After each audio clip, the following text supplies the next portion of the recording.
মানুহৰ জীৱনলৈ দৰিদ্ৰতা অহাৰ কাৰণ কি? সেই পাপটো কি যিটো কৰিলে দেৱী লক্ষ্মী ৰুষ্ট হৈ মানুহৰ ঘৰৰ পৰা আঁতৰি যায়? লক্ষ্মী ৰুষ্ট হৈ আঁতৰি যোৱাৰ ফলত সেই ঘৰখন দৰিদ্ৰতাৰ গ্ৰাসত পৰে। বিভিন্ন ধৰণৰ ৰোগ ব্যাধিয়ে হেঁচা মাৰি ধৰে। মানুহৰ মান যশ কীৰ্তি নোহোৱা হয়। আনহাতে কিছুমান পুণ্যকৰ্ম কৰাৰ ফলত সেই মানুহৰ ঘৰত দেৱী লক্ষ্মী সদায় বাস কৰে, যাৰ বাবে সেই ঘৰখন ধন ধান ঐশ্বৰ্য বিভূতিৰে উভৈনদী হৈ পৰে। মানুহৰ ৰোগ ব্যাধি দূৰ হৈ মান যশ কীৰ্তি বৃদ্ধি হয়। আজি আমি ক'বলৈ লৈছোঁ যে কি কাৰণত মানুহৰ জীৱনলৈ দৰিদ্ৰতা আহে। সেই পাপটো কি যিটো কৰিলে দেৱী লক্ষ্মী ৰুষ্ট হৈ মানুহৰ ঘৰৰ পৰা আঁতৰি যায়? আৰু সেই পুণ্যকৰ্ম কি যিটো কৰাৰ ফলত লক্ষ্মী দেৱী প্ৰসন্ন হয় আৰু সেই ঘৰত সদায় বাস কৰে? আহকচোন আজি মাতা লক্ষ্মী দেৱী ৰুষ্ট হোৱা আৰু সন্তুষ্ট হোৱা কাৰণৰ বিষয়ে জানো।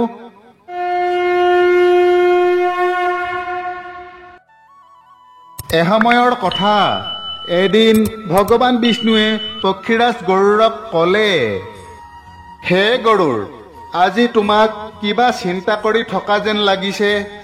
কোৱাচোন কি চিন্তাই তোমাক ইমান বিমৰ্ষ কৰি তুলিছে? তেতিয়া গৰুড়ে ক'লে, হে প্ৰভু, আজি মোৰ মনত তিনিটা প্ৰশ্নই ক্ৰিয়া কৰি আছে। যদিহে আপুনি কৃপা কৰি মোৰ এই প্ৰশ্নকেইটাৰ উত্তৰ দিয়ে তেন্তে মোৰ মনৰ অস্থিৰতা দূৰ হ'ব। তেতিয়া ভগৱান বিষ্ণুৱে ক'লে, হে গৰুড়, তোমাৰ মনত যি প্ৰশ্ন আছে তুমি কোনো সংকোচ নোহোৱাকৈ সুধিব পাৰা। মই তোমাৰ প্ৰশ্নৰ উত্তৰ নিশ্চয় দিম।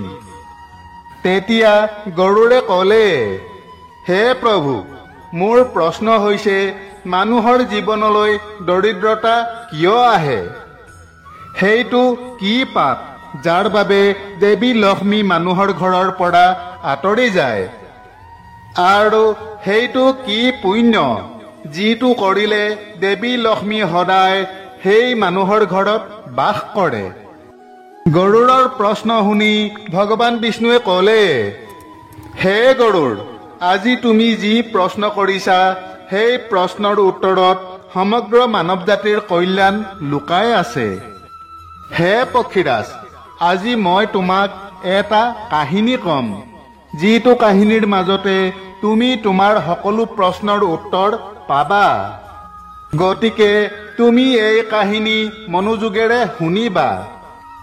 তেতিয়া গৰুড়ে ক'লে, হে প্ৰভু, আপোনাৰ মুখেৰে কাহিনী শুনিবলৈ পোৱাটো মোৰ পৰম সৌভাগ্যৰ কথা। গতিকে আপুনি কৃপা কৰি এই কাহিনীটো কওক। মই এই কাহিনী অতি মনোযোগেৰে শুনিম আৰু তিনিও জগততে ইয়াৰ প্ৰচাৰ কৰিম। তেতিয়া ভগৱান বিষ্ণুৱে ক'লে, হে গৰুড়, সত্য পথত থকা মানুহক ভগৱানে কেতিয়াও এৰি নাযায়। আজি মই তোমাক ৰজা হৰ্ষবৰ্ধনৰ কাহিনী ক'বলৈ লৈছোঁ, যিয়ে সত্যৰ ৰক্ষাৰ বাবে দেৱী লক্ষ্মীক পৰিত্যাগ কৰি দৰিদ্ৰতা গ্ৰহণ কৰিছিল। এই কথা ত্ৰেতা যুগৰ। সেই সময়ত কুন্তল প্ৰদেশত হৰ্ষবৰ্ধন নামৰ এজন সত্যবাদী ধাৰ্মিক ৰজাই ৰাজ্য শাসন কৰি আছিল। কুন্তল প্ৰদেশৰ প্ৰজাসকল ৰজা হৰ্ষবৰ্ধনৰ শাসনত অত্যন্ত সন্তুষ্ট হৈছিল। হৰ্ষবৰ্ধন নিজৰ বচনত অটল আৰু এজন মহান দানী ৰজা আছিল। তেওঁ সদায় নিজৰ প্ৰজাৰ কল্যাণৰ কথা চিন্তা কৰিছিল। ৰজা হৰ্ষবৰ্ধন কিমান দয়ালু স্বভাৱৰ আছিল সেই কথা তেওঁৰ এই সিদ্ধান্তৰ দ্বাৰাই বুজিব পাৰি। ৰজা হৰ্ষবৰ্ধনে ঘোষণা কৰিছিল যে যদিহে কোনো মানুহে চহৰৰ বজাৰত বেচিবলৈ অনা খাদ্য বস্ত্ৰ অথবা অন্য যিকোনো বস্তু দিনটোৰ ভিতৰত বিক্ৰী নাযায় তেন্তে সেই বস্তু ৰজাই নিজেই কিনিব, যাতে কোনেও খালী হাতেৰে ঘূৰি যাব নালাগে। ৰজাই নিজৰ প্ৰজাৰ মংগলৰ বাবে এই প্ৰতিজ্ঞা কৰিছিল তথা ৰাজ্যত ঘোষণা কৰাইছিল।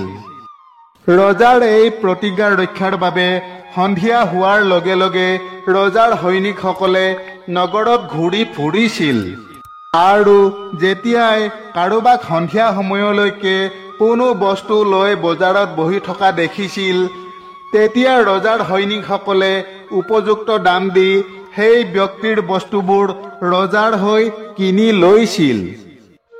ৰজাৰ এনে দয়ালু স্বভাৱ দেখি প্ৰজাসকল অতি সুখী হৈছিল আৰু তেওঁৰ মহত্বৰ গুণগান কৰিছিল।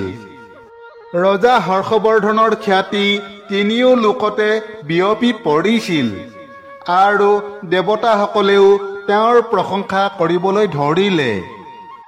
যেতিয়া ধৰ্মৰাজে এই বিষয়ে গম পালে তেতিয়া ধৰ্মৰাজে নিজেই ৰজা হৰ্ষবৰ্ধনৰ পৰীক্ষা লোৱাৰ কথা ভাবিলে। সেয়েহে এদিন স্বয়ং ধৰ্মৰাজে ব্ৰাহ্মণৰ বেশ ধাৰণ কৰি ৰজা হৰ্ষবৰ্ধনৰ নগৰত উপস্থিত হল। ধৰ্মৰাজে এটা বাকচত ভঙা চিঙা বস্তু জাবৰ জোথৰ আদি ভৰাই লৈ আহিছিল, অৰ্থাৎ তেওঁ বাকচত দৰিদ্ৰতা ভৰাই আনিছিল। আৰু সেই বাকচটো লগত লৈ ধৰ্মৰাজে সত্যবাদী ৰজা হৰ্ষবৰ্ধনক পৰীক্ষা কৰিবলৈ নগৰ পালেগৈ। সেই জাবৰ জোথৰেৰে ভৰা দৰিদ্ৰতাৰ বাকচটো বিক্ৰী কৰিবলৈ ব্ৰাহ্মণৰূপী ধৰ্মৰাজে সেই চহৰৰ বজাৰত বহি পৰিল। কিন্তু তেনেবোৰ বস্তুৰে ভৰা বাকচ এটা বাৰু কোনে কিনিব? ব্ৰাহ্মণৰূপী ধৰ্মৰাজে গোটেই দিনটো তাতেই বহি থাকিল, কিন্তু তেওঁৰ জাবৰেৰে ভৰা বাকচটো কোনোৱেই কিনিবলৈ নাহিল। সন্ধিয়া হোৱাত ৰজাৰ সৈনিকসকলে আন দিনৰ দৰেই বজাৰত ঘূৰি ফুৰিবলৈ ধৰিলে। যাৰ কোনো সামগ্ৰী বিক্ৰী হোৱা নাছিল তেওঁক উপযুক্ত পৰিমাণৰ ধন দি তেওঁৰ সেই বস্তুবোৰ কিনিছিল, যাতে কোনেও খালী হাতে ঘৰলৈ ঘূৰি যাব লগা নহয়। তেনেতে সেই সৈনিকসকলে দেখিলে যে এজন ব্ৰাহ্মণে সন্মুখত এটা বাকচ লৈ বহি আছে। ৰজাৰ সৈন্যসকলে সেই ব্ৰাহ্মণৰ ওচৰলৈ গৈ সুধিলে, হে ব্ৰাহ্মণদেৱ, এই নগৰত আপোনাক নতুন যেন লাগিছে। আপোনাৰ বস্তু দেখোন কোনেও কিনা নাই। মহাৰাজৰ আদেশত আমি আপোনাৰ এই বস্তু কিনিবলৈ আহিছোঁ। হে ব্ৰাহ্মণদেৱ, কওকচোন আপোনাৰ এই বাকচটোত কি আছে আৰু ইয়াৰ মূল্য কিমান? তেতিয়া সেই ব্ৰাহ্মণে ক'লে, হে সৈনিকসকল, মই এই বাকচত দৰিদ্ৰতা ভৰাই আনিছোঁ, অৰ্থাৎ মই ইয়াত জাবৰ জোথৰ ভৰাই আনিছোঁ আৰু ইয়াৰ মূল্য 1000 সোণৰ মুদ্ৰা।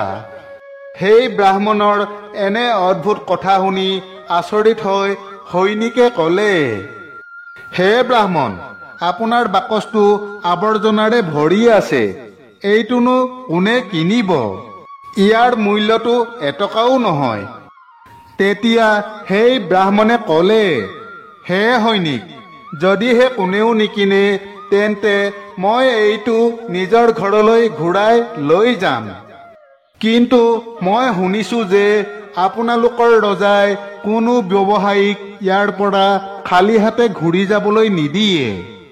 তেওঁ ব্যৱসায়ীজনৰ সকলো বস্তু কিনি লয়। মোৰ এনে লাগিছে যে আপোনালোকৰ ৰজাৰ বিষয়ে শুনা সকলো কথা মিছা। সেই ব্ৰাহ্মণৰ এনে কথা শুনি ৰজাৰ সৈনিকসকলে ক'লে, হে ব্ৰাহ্মণ, আপুনি ঠিকেই শুনিছে। আমাৰ ৰজাই কোনো ব্যৱসায়ীক খালী হাতে ঘৰলৈ ঘূৰি যাবলৈ নিদিয়ে। তেওঁৰ সকলো সামগ্ৰী কিনি লয়। গতিকে আপুনি অলপ সময় অপেক্ষা কৰক। আমি এতিয়াই মহাৰাজৰ ওচৰলৈ গৈ এই বিষয়ে কথা পাতিম। এই বুলি কৈ এজন সৈনিক ৰজা হৰ্ষবৰ্ধনৰ ওচৰলৈ গৈ ক'লে, হে মহাৰাজ, আজি আমাৰ চহৰৰ বজাৰলৈ এজন অদ্ভুত ব্ৰাহ্মণ আহিছে। তেওঁ জাবৰেৰে ভৰা এটা বাকচ আনিছে আৰু ইয়াৰ মূল্য 1000 সোণৰ মুদ্ৰা বুলি কৈছে। সৈনিকৰ কথা শুনি ৰজাই ক'লে, হে সৈনিক, তুমি এতিয়াই যোৱা আৰু যিমান পাৰি কম দাম দি তেওঁৰ বস্তু কিনি লোৱা। তেওঁক বস্তুবোৰ লৈ ঘূৰি যাবলৈ নিদিবা, নহ'লে মোৰ কথা মিছা হৈ পৰিব। তেতিয়া ৰজাৰ সৈনিকে সেই ব্ৰাহ্মণৰ ওচৰলৈ গৈ ক'লে, হে ব্ৰাহ্মণ, আমি আপোনাক এই বাকচৰ মূল্য 200 সোণৰ মোহৰ দিছোঁ। আপুনি এই মুদ্ৰা লৈ আমাক আপোনাৰ বাকচটো দি ঘৰলৈ ঘূৰি যাওক। কিন্তু সেই ব্ৰাহ্মণে ক'লে, হে সৈনিক, মই 1000 সোণৰ মুদ্ৰাতকৈ এটা মুদ্ৰাও কম কৰিব নোৱাৰো। যদি তোমালোকে মোৰ বস্তু কিনিব বিচাৰা তেন্তে কিনি লোৱা, নহ'লে মই মোৰ বস্তুবোৰ লৈ ঘূৰি যাওঁ। তেতিয়া ৰজাৰ সৈন্যসকলে ক'লে, হে ব্ৰাহ্মণ, ঠিক আছে, আমি আপোনাক এই বাকচৰ বিনিময়ত 500 সোণৰ মোহৰ দিছোঁ। এই মূল্য আপোনাৰ বাকচটোৰ বাবে উপযুক্ত হ'ব। কিন্তু তথাপিও সেই ব্ৰাহ্মণ মান্তি নহয় 1000 সোণৰ মুদ্ৰা লোৱা কথাটোত অটল হৈ থাকিল আৰু ক'বলৈ ধৰিলে, তোমালোকে যদি মোৰ বস্তু ল'ব বিচাৰা তেন্তে লোৱা, নহ'লে মই গুচি যাম।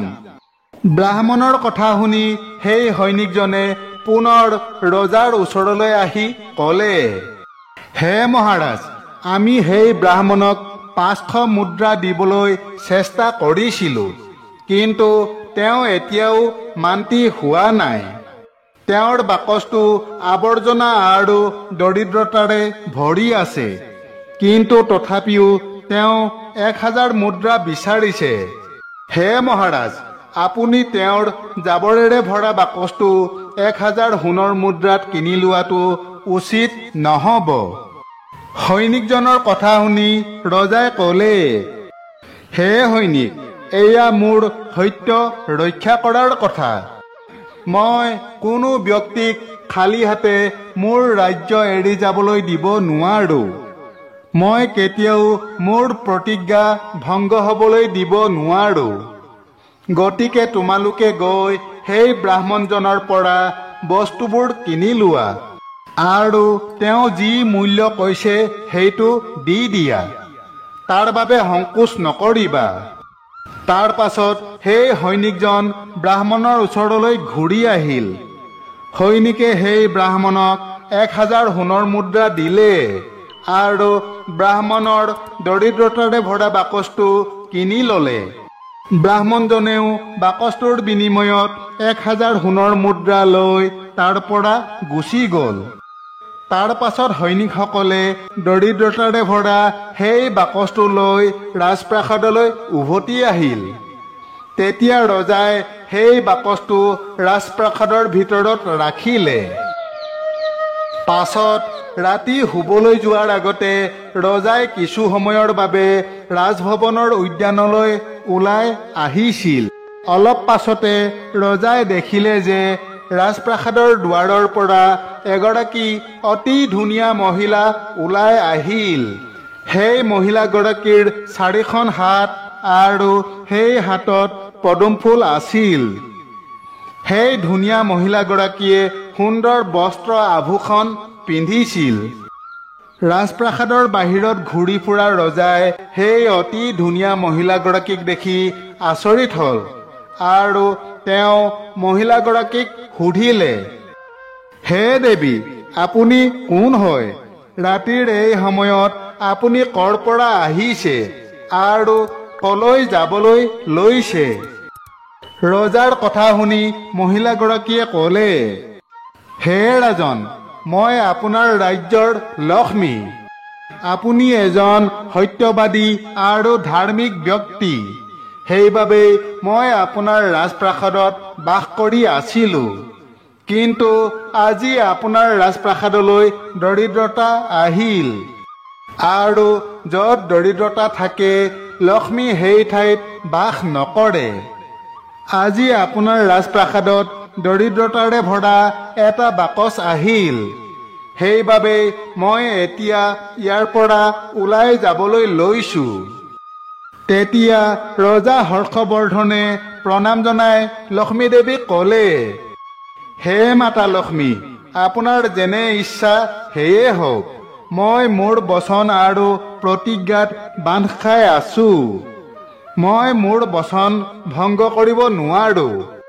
সেইকাৰণে মই সেই দৰিদ্ৰতাৰে ভৰা বাকচটো ল'বলৈ অস্বীকাৰ কৰিব নোৱাৰিলোঁ। মোক ক্ষমা কৰিব দেৱী। তেতিয়া দেৱী লক্ষ্মী ৰজাৰ ৰাজপ্ৰাসাদ এৰি গুচি গ'ল। কিছু সময়ৰ পাছত ৰাজপ্ৰাসাদৰ দুৱাৰৰ পৰা এজন অতি সুন্দৰ পুৰুষ ওলাই অহা দেখি ৰজাই তেওঁক সুধিলে, হে দেৱ, আপুনি কোন হয়? ইয়ালৈ কেনেকৈ আহিল আৰু এতিয়া কলৈ যায়?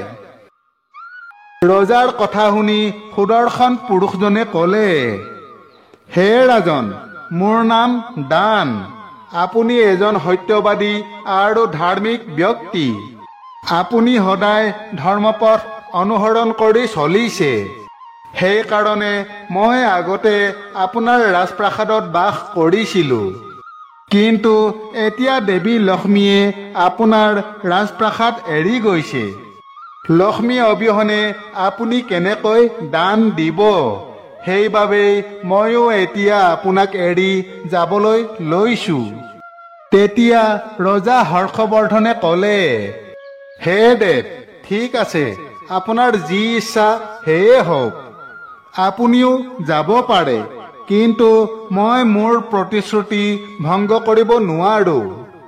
তেতিয়া সেই দানেও ৰাজপ্ৰাসাদৰ পৰা আঁতৰি গ'ল। ইয়াৰ কিছু সময় পাছত ৰাজপ্ৰাসাদৰ পৰা আন এজন সুদৰ্শন পুৰুষ ওলাই অহা দেখা গ'ল।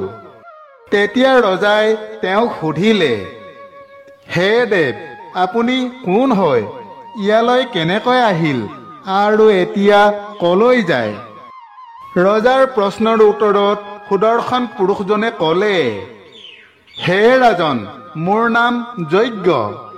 আপুনি এজন সত্যবাদী আৰু ধাৰ্মিক ব্যক্তি। সদায় ধৰ্মপথ অনুসৰণ কৰে। আপুনি সদায় দান ধৰ্ম কৰিছিল। সেইবাবেই মই আপোনাৰ ৰাজ্যত বাস কৰিছিলোঁ।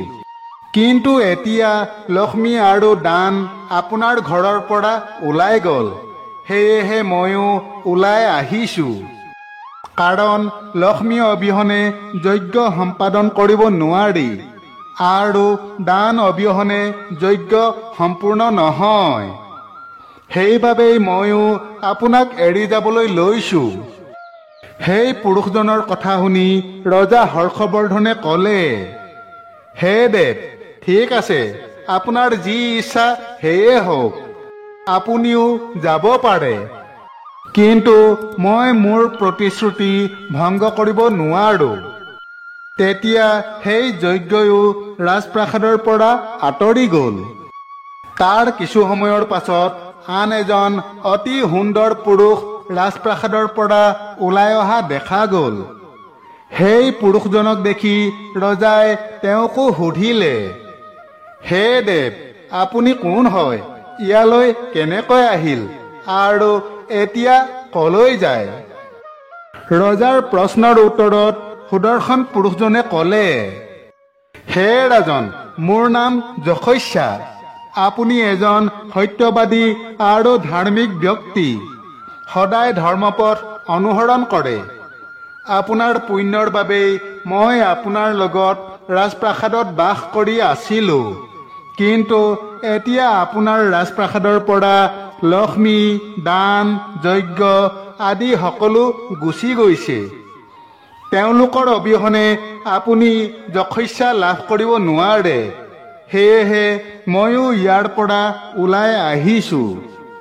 তেতিয়া ৰজায়ো তেওঁক সন্মান সহকাৰে বিদায় দিলে। তাৰ কিছু সময় পাছত ৰাজপ্ৰাসাদৰ পৰা অতি সুন্দৰ বস্ত্ৰ আভূষণ পিন্ধি এগৰাকী অতি ধুনীয়া নাৰী ওলাই আহিল। সেই সুন্দৰ নাৰীগৰাকীক দেখি ৰজাই সুধিলে, হে দেৱী, আপুনি কোন হয় আৰু মোৰ ৰাজপ্ৰাসাদ কিয় পৰিত্যাগ কৰি যাবলৈ লৈছে? ৰজাৰ কথা শুনি সেই নাৰীগৰাকীয়ে ক'লে, হে ৰাজন, মই কীৰ্তি। লক্ষ্মী, দান, যজ্ঞ, যশ আদি সকলোৱে আপোনাক এৰি থৈ গৈছে। তেওঁলোকৰ অবিহনে আপোনাৰ ৰাজপ্ৰাসাদত ময়ো থাকিব নোৱাৰোঁ, গতিকে ময়ো গুচি যাম। তেতিয়া ৰজাই তেওঁকো যাবলৈ দিলে। তাৰ কিছু সময় পাছত ৰাজপ্ৰাসাদৰ পৰা এজন অতি ধুনীয়া পুৰুষ ওলাই আহিল আৰু তেওঁক দেখি ৰজাই পুনৰ সুধিলে, হে দেৱ, আপুনি কোন হয়? আপুনিও মোৰ এই ৰাজপ্ৰাসাদ এৰি যাবলৈ লৈছে নেকি? ৰজাৰ প্ৰশ্নৰ উত্তৰ দি সেই পুৰুষজনে ক'লে, হে ৰাজন, মোৰ নাম সত্য। আপুনি এজন সত্যবাদী আৰু ধাৰ্মিক ৰজা। আপুনি সদায় ধৰ্মপথ অনুসৰণ কৰি চলিছে। সেইবাবেই মই আপোনাৰ ৰাজপ্ৰাসাদত বাস কৰিছিলোঁ। কিন্তু এতিয়া আপোনাৰ ৰাজপ্ৰাসাদৰ পৰা লক্ষ্মী, দান, যজ্ঞ, যশ, কীৰ্তি আদি সকলো গুচি গৈছে। গতিকে ময়ো ইয়াৰ পৰা ওলাই যাবলৈ লৈছোঁ। তেতিয়া ৰজা হৰ্ষবৰ্ধনে ক'লে, হে সত্য, আপুনিও মোক পৰিত্যাগ কৰিবলৈ লৈছে, কিন্তু মই আপোনাক কেতিয়াও পৰিত্যাগ কৰা নাই। আপোনাক পৰিত্যাগ নকৰাৰ বাবেই আজি সকলোৱে মোক এৰি থৈ গৈছে। তেনে ক্ষেত্ৰত আপুনি মোক কেনেকৈ এৰি যাব পাৰে? মই নিজৰ সত্যতা ৰাখিবৰ বাবেই মোৰ ৰাজপ্ৰাসাদত দৰিদ্ৰতাক আনি ৰাখিলোঁ। মই প্ৰজাৰ কল্যাণৰ বাবে প্ৰতিশ্ৰুতি দিছিলোঁ যে মোৰ ৰাজ্যৰ পৰা কোনেও খালী হাতে ঘূৰি যাব লগা নহ'ব। যদিহে কোনোবাই মোৰ ৰাজ্যত যিকোনো বস্তু বিক্ৰী কৰিবলৈ আহে আৰু যদিহে তেওঁৰ বস্তু কোনেও নিকিনে, তেন্তে সেই বস্তু মই কিনিম, যাতে তেওঁ পুনৰ সেই বস্তু ঘূৰাই লৈ যাব লগা নহয়। আৰু মোৰ বচন ৰক্ষা কৰিবৰ বাবেই মই সেই ব্ৰাহ্মণৰ পৰা 1000 সোণৰ মুদ্ৰা দি দৰিদ্ৰতা কিনিলোঁ। সেই দৰিদ্ৰতা ভৰা বাকচটোৰ বাবেই দেৱী লক্ষ্মীয়ে আহি মোক ক'লে যে দৰিদ্ৰতা বাস কৰা ঠাইত তেওঁ বাস নকৰে। আৰু দেৱী লক্ষ্মী ওলাই যোৱাৰ লগে লগে যজ্ঞ, দান, যশ, কীৰ্তি সকলো মোৰ পৰা আঁতৰি গ'ল। মোৰ সত্য ৰক্ষাৰ বাবেই তেওঁলোক মোৰ পৰা আঁতৰি গ'ল আৰু মই তেওঁলোক সকলোকে যাবলৈ দিলোঁ। আৰু এতিয়া আপুনিও মোক এৰি যাবলৈ লৈছে। ৰজা হৰ্ষবৰ্ধনৰ কথা শুনি সত্যই ক'লে, হে ৰাজন, যদিহে আপুনি এই সকলোবোৰ কেৱল মোৰ বাবেই পৰিত্যাগ কৰিছে, তেন্তে ঠিক আছে, মই আপোনাৰ ৰাজপ্ৰাসাদ এৰি নাযাওঁ। আপুনি সঁচাকৈয়ে এজন অতি পুণ্য আত্মা আৰু সত্যবাদী ব্যক্তি। গতিকে এতিয়াৰ পৰা মই সদায় আপোনাৰ ৰাজপ্ৰাসাদত বাস কৰিম। আৰু সেই সত্য পুনৰ ৰাজপ্ৰাসাদলৈ ঘূৰি গ'ল। অলপ পাছতে এগৰাকী ধুনীয়া মহিলা উভতি আহিল। তেওঁক দেখি ৰজাই সুধিলে, হে দেৱী, আপুনি দেখোন কীৰ্তি হয়। আপুনি মোক অলপ আগতে এৰি থৈ গৈছিল, তেন্তে পুনৰ কিয় উভতি আহিল? তেতিয়া কীৰ্তিয়ে ক'লে, হে ৰাজন, মোক ক্ষমা কৰিব। মই লক্ষ্মী, যজ্ঞ, দান, যশস্যা অবিহনেও থাকিব পাৰোঁ, কিন্তু সত্য অবিহনে কতো নাথাকো। গতিকে য'তেই সত্য থাকে ময়ো তাতেই থাকোঁ। তেতিয়া ৰজাই কীৰ্তিক আদৰণি জনালে আৰু কীৰ্তি ৰাজপ্ৰাসাদলৈ সোমাই গ'ল। তাৰ কিছু সময় পাছত যশস্যা তালৈ উভতি আহিল। ৰজাই তেওঁক সুধিলে, হে দেৱ, আপুনি যশস্যা হয়। আপুনি অলপ আগতে মোৰ ৰাজপ্ৰাসাদ এৰি থৈ গৈছিল, তেন্তে পুনৰ কিয় উভতি আহিল? তেতিয়া যশস্যাই ক'লে, হে ৰাজন, কোনো ৰজা যিমানেই ধনী বা দানী নহওক কিয় সত্য অবিহনে তেওঁ যশস্যা লাভ কৰিব নোৱাৰে।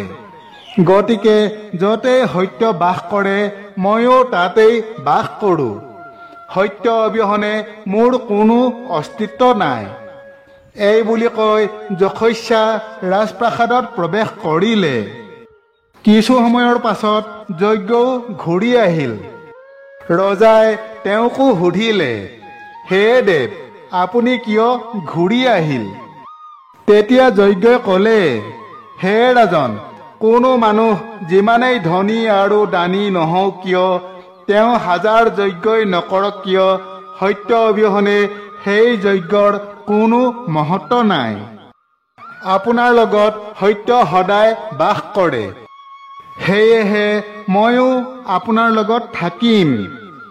এই বুলি কৈ যজ্ঞও ৰাজপ্ৰাসাদলৈ উভতি গ'ল। কেইমুহূৰ্তমানৰ পাছত দানো ঘূৰি আহিল। ৰজাই তেওঁকো সুধিলে, হে দেৱ, অলপ আগতে আপুনিও মোক এৰি থৈ গৈছিল, তেন্তে পুনৰ কিয় উভতি আহিল? তেতিয়া সেই দানে ক'লে, হে ৰাজন, মই দান। কিছু সময় আগতে মই আপোনাক এৰি থৈ গৈছিলোঁ, কিন্তু সত্য যিহেতু আপোনাৰ লগত বাস কৰে আৰু য'তেই সত্য বাস কৰে ময়ো তাতেই বাস কৰোঁ। মানুহ যিমানেই ধনী নহওক কিয় সত্য অবিহনে তেওঁৰ দানৰ কোনো মহত্ব নাথাকে। সত্য থাকিলেহে দানৰ মহত্ব থাকে। সেইবাবে ময়ো উভতি আহিলোঁ। ৰজাই ক'লে, ঠিক আছে, আপোনাকো আদৰণি জনাইছোঁ। আৰু তেতিয়া দানো ৰাজপ্ৰাসাদলৈ সোমাই গ'ল। তাৰ অলপ পাছত স্বয়ং দেৱী লক্ষ্মী উভতি আহিল। মাতা লক্ষ্মীক দেখি ৰজাই সুধিলে, হে মাতা লক্ষ্মী, অলপ আগতে আপুনি মোক এৰি থৈ গৈছিল, তেন্তে পুনৰ কিয় উভতি আহিল? তেতিয়া দেৱী লক্ষ্মীয়ে ক'লে, হে ৰাজন, এইটো আপোনাৰ সত্যৰ পৰীক্ষা আছিল।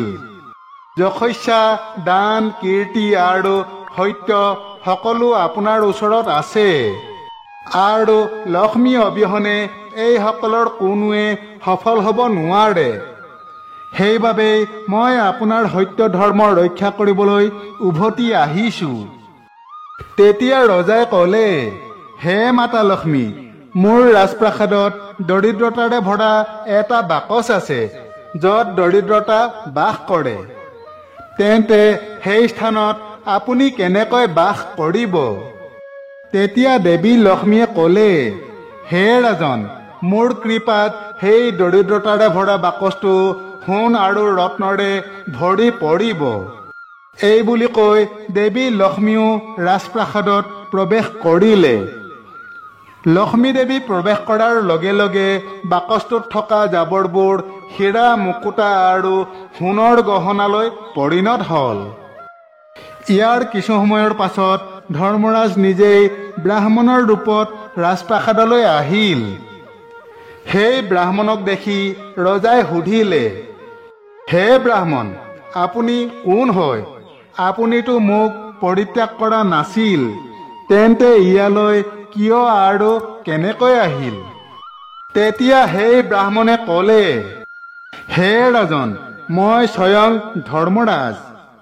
মই ব্ৰাহ্মণৰ ৰূপত আহিছিলোঁ আৰু 1000 সোণৰ মুদ্ৰাৰ বিনিময়ত তোমাক দৰিদ্ৰতা দিছিলোঁ, কিন্তু তুমি তোমাৰ সত্যৰ শক্তিৰে মোক জয় কৰিলা। গতিকে এতিয়া মই তোমাক বৰদান দিবলৈ আহিছো। কোৱাচোন মই তোমাক কি বৰদান দিম?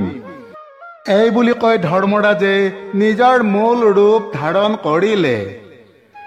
তেতিয়া ৰজা হৰ্ষবৰ্ধনে ক'লে, হে ধৰ্মৰাজ, আপোনাৰ দৰ্শন পাই মই ধন্য হলো। কৃপা কৰি মোৰ প্ৰতি আপোনাৰ দয়া দৃষ্টি সদায় ৰাখিব। মই আৰু একো নিবিচাৰো। তেতিয়া ধৰ্মৰাজে ৰজাক আশীৰ্বাদ দি সেই স্থানৰ পৰা অন্তৰ্ধান হৈ পৰিল।